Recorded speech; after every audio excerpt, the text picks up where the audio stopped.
Ni Alif ni pandai lah dia lagi. Pasal dia belajar syari'i kan. Kita dan kadang-kadang netizen ni kalau dia cakap apa-apa je komen yang saya pun baca kadang-kadang rasa terkilan lah. Kan? Ikut sedap mulut dia.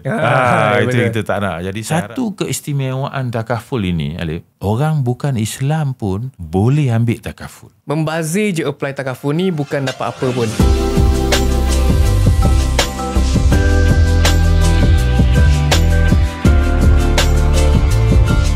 Okay, selamat kembali dan Assalamualaikum. Saya Alif Mazli, host untuk sesi sembang Takaful untuk netizen. Okay, dalam sesi ni kita nak jawab soalan lah sebenarnya, dan statement daripada netizen yang kita jumpa banyak random dekat internet, yang buat kami fikir memang ada mungkin banyak tanggapan salah, misconception berkaitan dengan takaful. Jadi tujuan kita buat program ni adalah kita buat video dan konten macam ni adalah untuk bagi sebanyak mungkin ilmu lah yang bermanfaat. Okay, jadi hari ni pun saya bukan berkeseorangan. Saya bawakan seorang tetamu khas yang lebih berpengalaman, okay, daripada diri saya sendiri juga, yang saya pun banyak menuntut ilmu dan belajar juga. Okay, so sebelum saya perkenalkan siapa kita punya tetamu jemputan hari ini, saya nak share sedikit sebanyak tentang satu perkara special yang kita nak buat. Sebab kami nak bagi reward kepada kita punya viewer dekat luar sana. Kita ada hadiah best untuk anda. Yang kami mohon daripada you all hanyalah supaya you follow siri kami ni, sebab video ni kita akan buat dalam dua bahagian.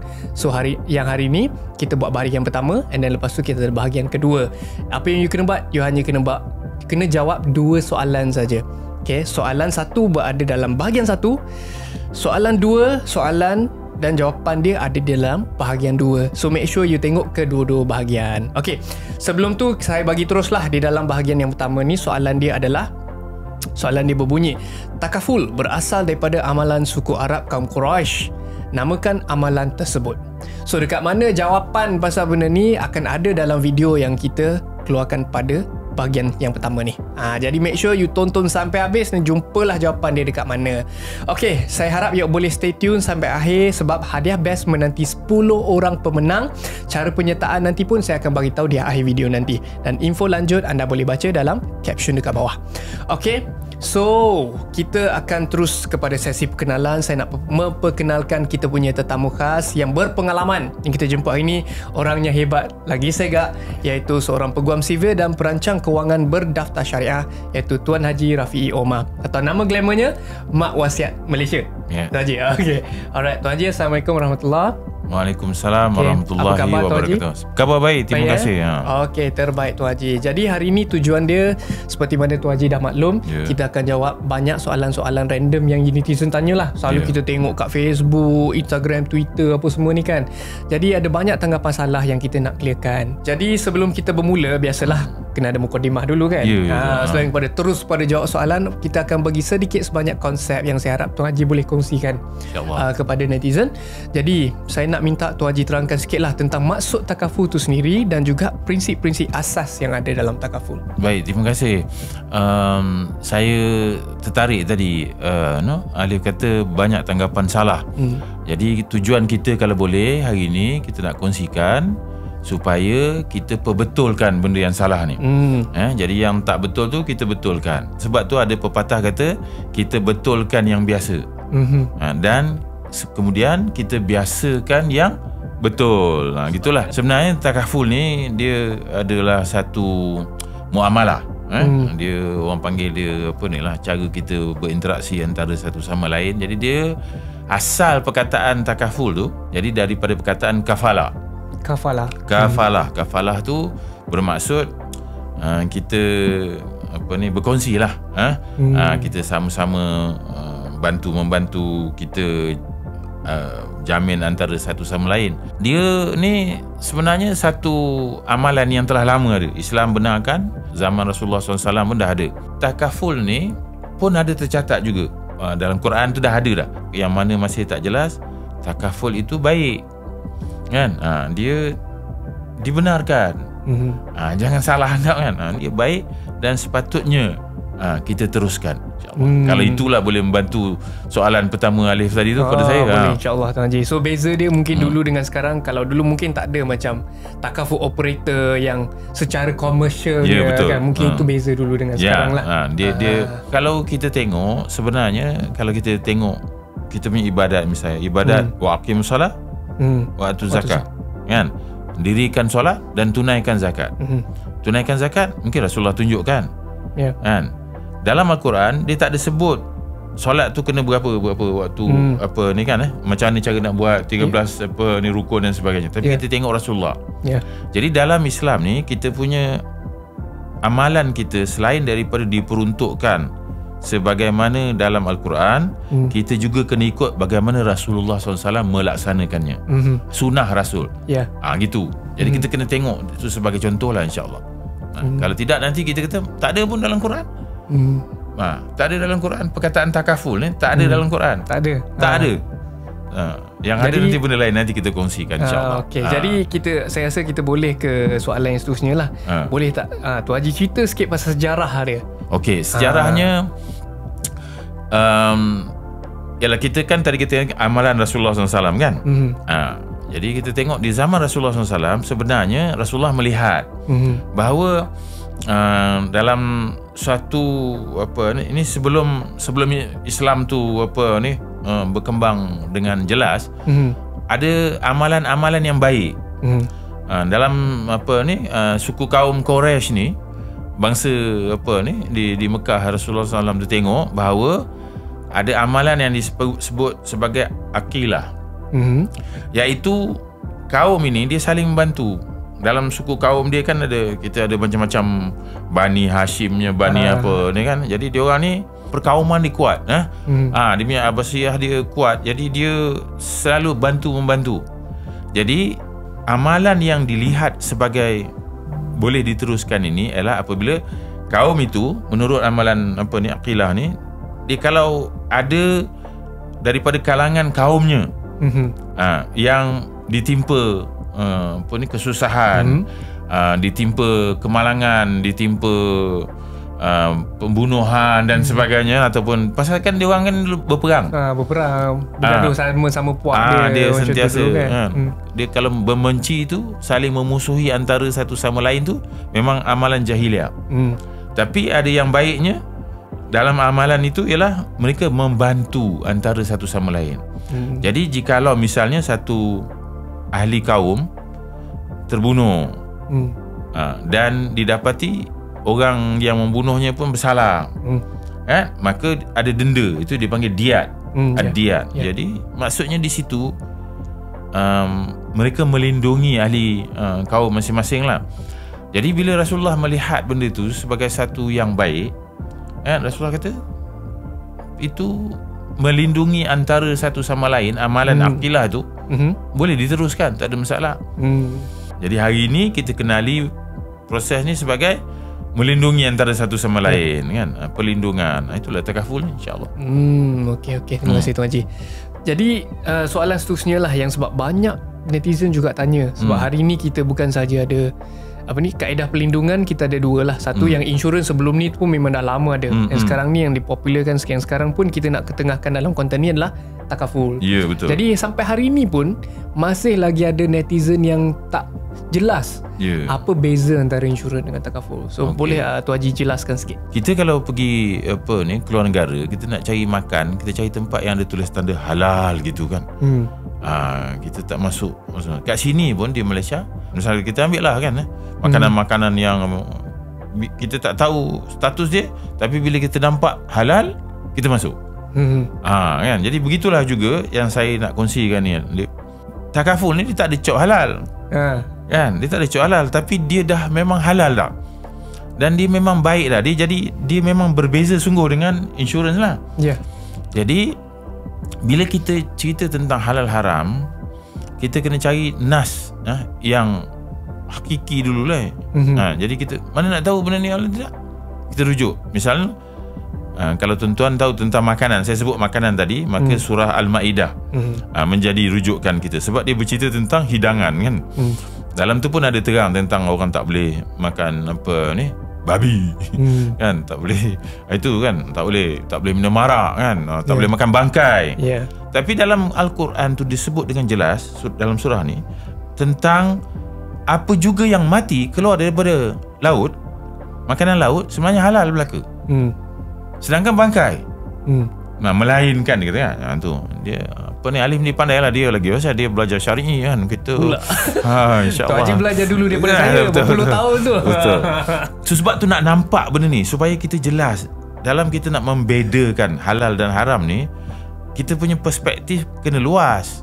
Kita tak boleh cakap satu perkara saja. Kalau kita tengok kan, misal kata cerita tentang takaful dan insurans ni, maka rujukan kita, saya kata tadi, balik semula kepada Al-Quran. Surah Al-Ma'idah ayat yang kedua disebut wa ta'awanu 'alal birri wat taqwa. Kan? Bertolonganlah kamu dalam perkara kebajikan dan takwa. Wala ta'awanu 'alal ismi wal udwan. Tidak boleh kamu dan janganlah kamu bertolong-tolongan dalam perkara yang maksiat dan dosa. Kita mesti boleh membezakan di antara halal dengan benda yang haram ni. Kita kena tahu membezakan dan kita kena tengok tadi yang saya sebut tadi, sumber kan. Sumber dia. Sumber nas dia, kita punya rujukan Quran dah sebut. Peniaga-peniaga Eropah melihat ada satu sistem yang saling tolong-menolong, bantu-membantu kepada ahli perniagaan yang berperantauan. Daripada akilah tadi itulah kan. Bila orang Islam kan, kita ada pendakwah, kita tahu dia berjalan jauh, dia meninggalkan kaum keluarga. Jadi apabila dia tinggalkan kaum keluarga dia untuk berdakwah lillahi ta'ala, apa terjadi pada keluarganya yang ditinggalkan? Jadi di situ mereka berkongsilah. Kalau saya tak balik daripada dakwah ini, maka ada bantuan yang secukupnya. Jadi masing-masing membantu. Tabung bantuan itu, kumpul tu boleh digunakan untuk ahli keluarga. Jadi sistem tu sangat-sangat bagus lah. Kalau kita ambil paling mudahnya, di kampung cerita pasal khairat kematian. Kan?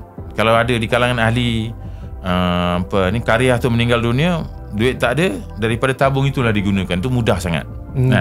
Saya harapkan itu dapat membantu kita tengok perspektif dia lah kan. Ya, betul-betul. Kadang-kadang netizen ni, kalau dia cakap apa-apa je komen yang saya pun baca, kadang-kadang rasa terkilan lah.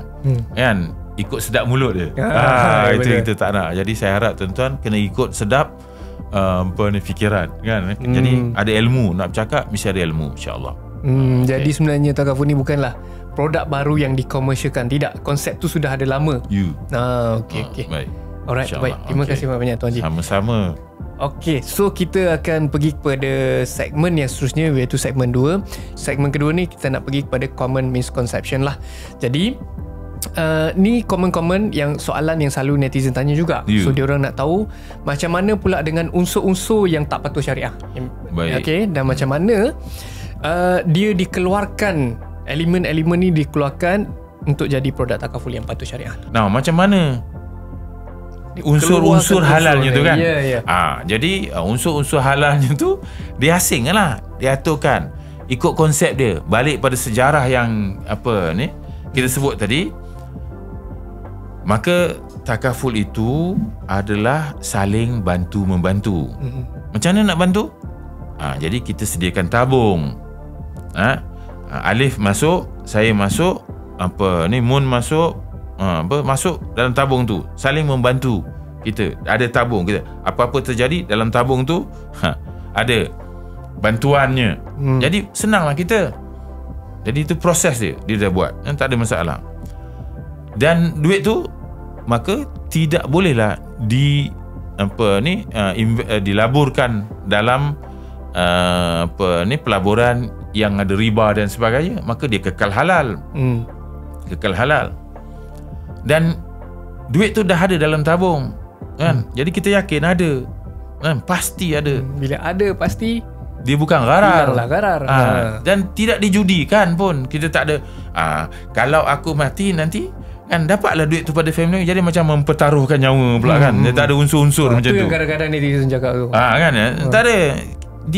Kita niat untuk saling bantu-membantu. Jikalau tak ada terjadi apa-apa pada kita, alhamdulillah. tapi kita dapat membantu kepada orang yang ditimpa musibah. Jadi konsep ini dibuat dengan sungguh-sungguh jelas. Takaful tu dah ada. Kita ada berapa banyak syarikat operator takaful. Segala-galanya dipantau oleh Bank Negara Malaysia. Segala undang-undangnya terperinci. Sekarang ini hal-hal takaful ada dalam IFSA, Islamic Financial Services Act, ataupun APKI, Akta Perkhidmatan Kewangan Islam 2013. Sangat baru undang-undang ni, dan melindungi, disebutkan siapa, macam mana cara semua, perhalusi. Jadi saya ingat tak payahlah kita nak terlalu detail nak tanya dari mana datangnya ayam yang dimasak oleh syarikat pemasakan tu kan, pasal dah digaranti halal kan. Kita pergi je, kita tak tengok pun dia sembelih. Dia dah go through proses, ya, dah dapat betul. Sebab kan? kita cerita pasal proses tadi kan. Jadi diganti kan. Jadi orang tak payah nak bimbang lagi. Untuk orang Islam lah. Dah ada. Dalam Al-Quran pun sebut, kalau dah ada takkan kamu pilih pula kan yang lain kan. Mesti syumul lah, kena ambil yang tu sekali. Satu keistimewaan takaful ini, Alif dan penonton sekalian, ialah orang bukan Islam pun boleh ambil takaful. Kenapa? Kan? Ini yang apa ni, kadang-kadang orang bukan Islam ramai ambil takaful. Sama seperti orang bukan Islam gunakan perkhidmatan perbankan Islam. Itu nak kena faham. Cerita lagi pasal financial lah. Dalam dunia financial ni, dulu kita pernah dengar bond. Cerita pasal bond. Bond itu dia macam kita bagi pinjam pada syarikat lah. Bond. Ini bukan Mark Bond, James Bond apa semua kan. Ini bond. Islam, bila kita dah maju, ramai cendikawan kita apa semua kan yang hebat, ganti pada bond ialah suku. Jadi dunia keuangan financial sistem kita bertambah baik. Malahan untuk makluman tuan-tuan dan puan, kita ni Malaysia ni berhasrat untuk menjadi hub keuangan Islam. Sebab ada challenge je. Kalau tuan-tuan tak tahu, Singapura kata kita nak lebih baik daripada Malaysia dalam keuangan Islam. Apa maksud ni? Sebab keuangan Islam, termasuk dalam tu ada takaful, ada suku dan saya sebut tadi, sangat-sangat terjamin. Sehingga kan tidak ada lagi was-was kepada bukan Muslim terhadap produk dan perkhidmatan takaful. Kita dah diberi peringatan yang jelas bahawa ada 3 elemen tu, janganlah ambil. InsyaAllah harapnya nanti tuan-tuan yang tengok, yang tonton ni dapat manfaat lah daripada apa yang kita kongsikan pada hari ini, insyaAllah kan. Itu tujuan dia lah. Betul lah. Dalam takaful ni dia tak sama seperti insurans, sebab dia jelas kan, bila kita buat ni, kita kan tadi kita masuk dalam satu tabung. Tabung derma. Tabung itu seperti yang ayat suci Al-Quran surah Al-Maidah, wa ta'awanu. Jadi disebut je sebagai tabung ta'awun, tolong menolong, ta'awun. Jadi bila orang masukkan duit dalam tabung, orang nak melindungi antara satu sama lain. Kalau ramailah para pesertanya, kan, mungkin ada orang nak kena jagalah benda tu, pastikan dia terjaga, tidak terbabit dengan elemen tu. Jadi kalau ada orang yang dilantik untuk menjaganya, menguruskannya, itu konsep wakalah lah, yang disebut sebagai wakil. Wakil. Jadi dia wakil lah pada para peserta. Kemudian kalau bagus perkhidmatan yang disediakan, banyak duit tu pun sepatutnya boleh memberikan manfaat. Lalu dia boleh digunakan bagi menambah nilai. Jadi orang sebut labur lah. Jadi pelaburan itu mesti menurut konsep yang betul. Dia tidak boleh macam pelaburan biasa. Kalau pelaburan biasa nanti kalau kita tak jaga, tu yang jadi riba. Ada elemen riba. Jadi dalam takaful ini, itu konsep yang dipanggil sebagai mudarabah. Mudarabah, kongsi, perkongsian. Perkongsian keuntungan.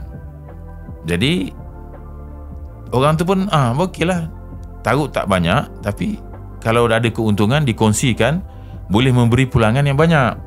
Bukan kepada apabila berlaku musibah tu lah. Jadi yang sangat-sangat mustahak elemen dalam takaful ni, elemen mudarabah dan wakalah.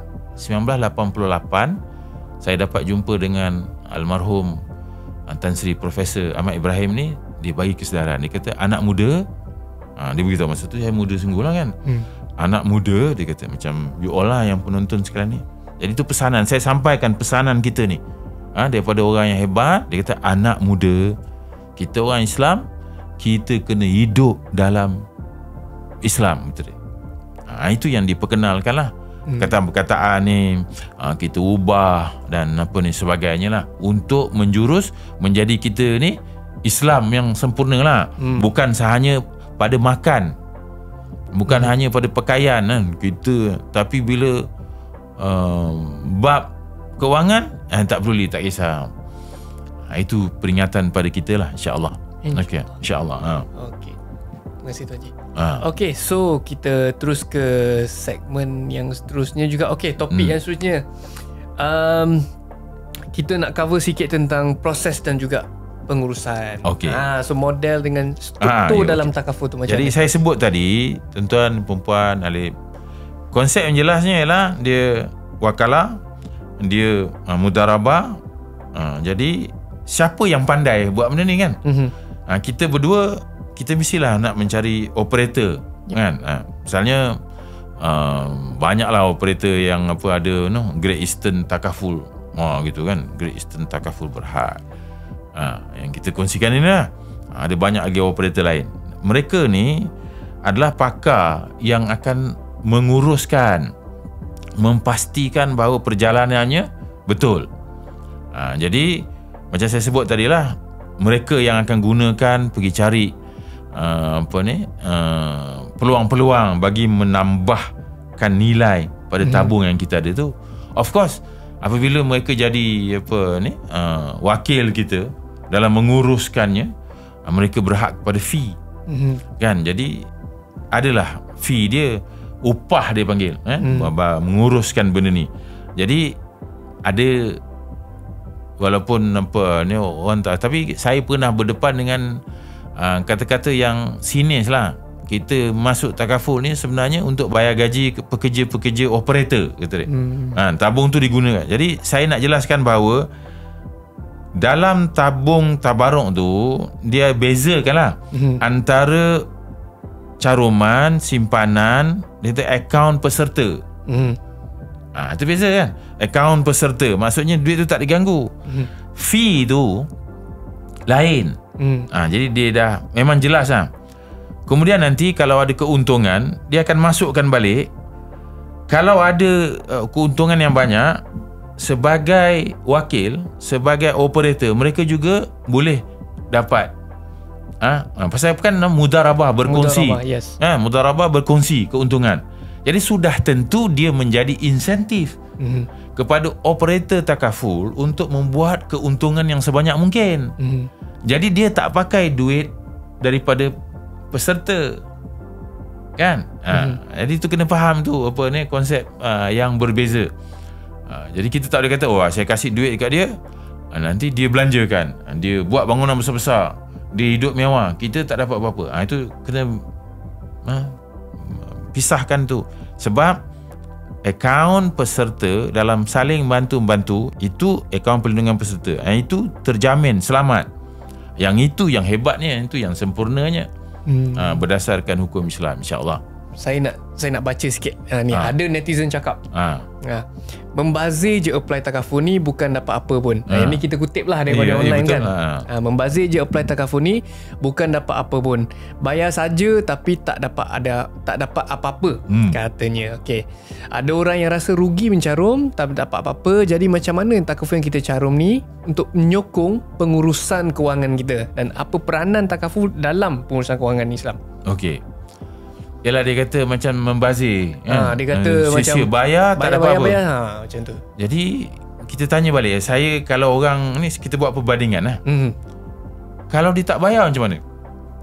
Kan kita buat perbandingan. Dia kata ada takaful, tapi dia tak bayar.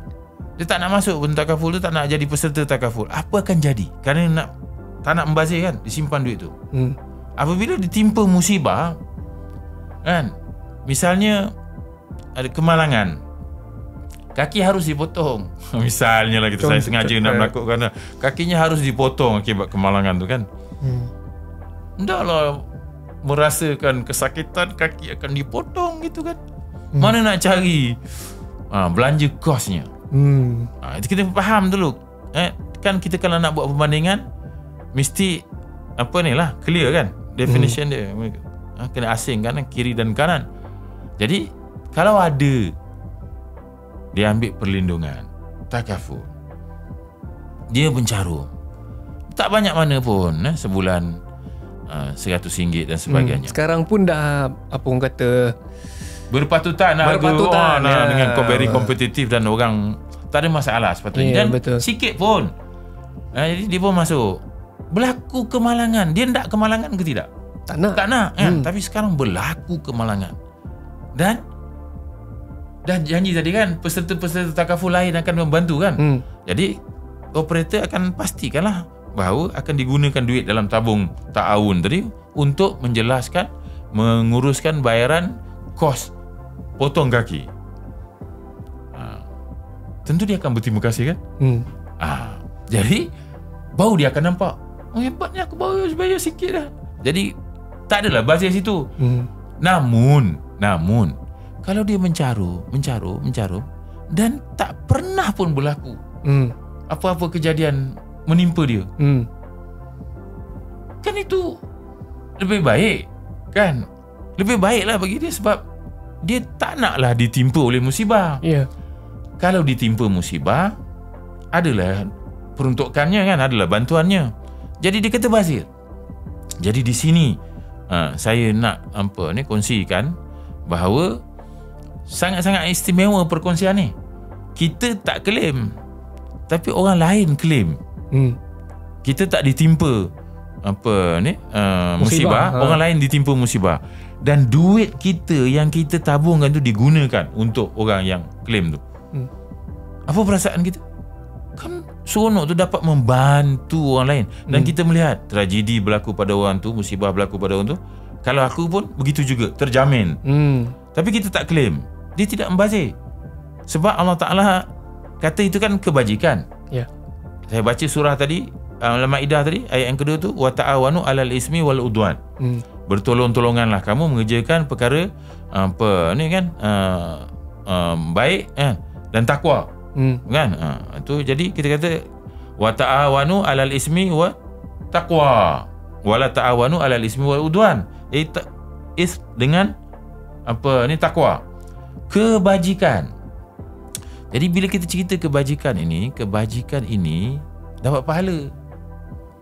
Kan kita dah belajar, kita alihkan paku daripada jalan pun kebajikan. Salah satu takwa tu. Jadi kalau yang kita menyumbang ni dapat membantu orang lain, itu kebajikan. Satu kebajikan kita buat dibalas dengan 700 kebajikan. Surah Al-Baqarah ayat 261. Kena tahu tu. Satu kebajikan daripadanya tumbuh, satu benih kebajikan daripadanya tumbuh 7 dahan. Pada setiap dahan tu atau cabang tu ada 100 biji buah kan. 700 kali ganda. Jadi tuan-tuan, yang kata bazir tu tak apalah bazir di dunia. Kita yakin Al-Quran dah janji satu kebajikan darab dengan 700 kali ganda. Jadi tak apa, kita menyumbang dan terus menyumbang. Tak ada klaim, alhamdulillah, tidak membazir kan, pasal balasannya nanti berganda-ganda, insya-Allah. Okey, terima kasih banyak Tuan Haji atas penjelasan apa semua tadi, dah sangat-sangat jelas. Okey, jadi sebelum kita sudahi sesi kita pada hari ini untuk bahagian pertama ni, dari awal video saya dah sebut pada anda semua yang kita nak bagi reward lah kepada penonton dan penyokong kita punya konten ni. Ada soalan di bahagian pertama tadi yang saya nak anda jawab, okay, dan sertai kita punya kontes. Jadi soalan saya akan baca balik. Berbunyi, Takaful berasal daripada amalan suku Arab kaum Quraisy. Namakan amalan tersebut. So ni pula cara-cara penyertaan. So nombor 1, peserta kena subscribe YouTube channel Great Eastern Takaful Berhad, dan you akan kena tulis jawapan untuk kuis bahagian 1 dan bahagian 2 dekat ruangan komen video bahagian 2. Ingat ruangan komen video bahagian 2. So ni penting sebab penyertaan nanti kita akan kira dekat komen dalam video bahagian 2 saja. Nombor 3, penyertaan hanya dikira sah kalau peserta tu adalah subscriber untuk YouTube channel Great Eastern Takaful Berhad dan jawab kedua-dua soalan. Dua-dua soalan kena jawab, dan juga peserta mestilah warga negara Malaysia. 10 peserta dengan penyertaan yang sah dan jawapan yang betul kita akan pilih secara random, secara rawat sebagai pemenang. Apa hadiah-hadiah? Kita nak bagi e-voucher Shopee bernilai RM300 menanti anda. So pemenang kita akan umumkan dekat platform media sosial Great Eastern Takaful Berhad di Facebook, YouTube dan juga Instagram dalam masa 7 hari selepas kontes tamat. Jadi untuk jawab soalan 2, jangan lupa tonton bahagian 2. Kebanyakan daripada kita ambil sijil takaful sebab sebenarnya kita nak lari daripada ejen tu. Sebenarnya orang yang jual insurans atau ambil insurans ni, dia dah putuskan tawakal dia kepada Allah. Oh, dahsyat orang ni. Benar. Jadi dia eja pun bukan FUL, takaful, TAKAFUL, takaful kan. Dia je FOOL. Jadi menunjukkan dia bloody tak ada. Tak ada lah kan. Kena potong.